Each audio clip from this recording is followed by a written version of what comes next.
কাঁচা লঙ্কা আর আদা কুচিয়ে রেখে দিয়েছি। এখানে চিড়েটা রেখেছি, বড় মোটা দানা, মোটা চিড়ে, পাতলা চিড়ে হবে না।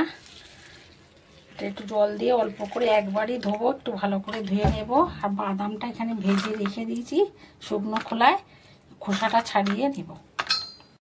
সাদা তেল দিয়েছি, এবার পেঁয়াজ কুচি, কাঁচা লঙ্কা কুচি আর আদা কুচিটা ভালো করে একটু ভেজে নেব।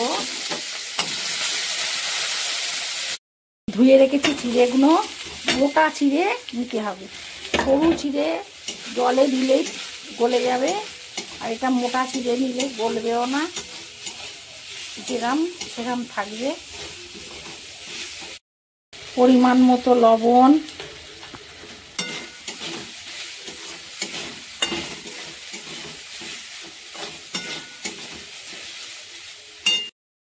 ভাজা বাদাম শুকনো খোলায় ভেজে রেখেছিলাম, সামান্য একটু মিষ্টি আপনারা দিতে পারেন,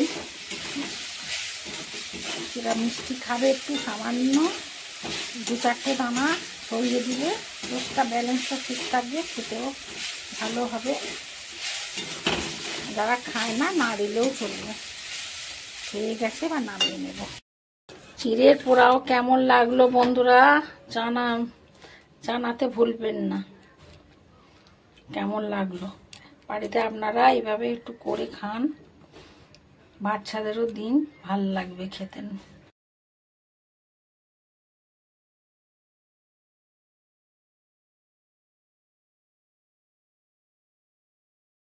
হলুদ দিয়ে আমেরিকান রুই বা সাইফন বলে ভেজে রেখেছি,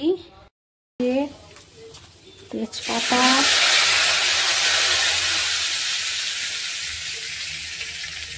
কচুরমুখী আর আলু দিয়ে ঝোল করব।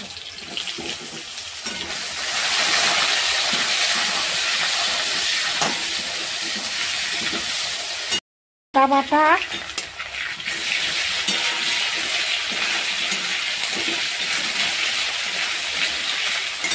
হলুদ গুঁড়ো দিয়েছি অল্প করে, লঙ্কার গুঁড়ো, পরিমাণ মতো লবণ,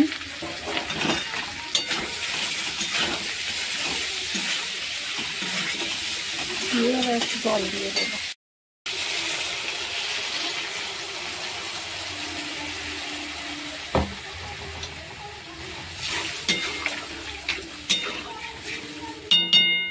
গুঁড়ো দিয়ে দিয়েছি আর হয়ে গেছে, এবার নামিয়ে নেব। দুটো কাঁচা লঙ্কা দিয়ে দেবো, যাতে একটু গন্ধটা সুন্দর হয়, যার ঝালের দরকার লাগবে মাখিয়ে নিতে পারবে।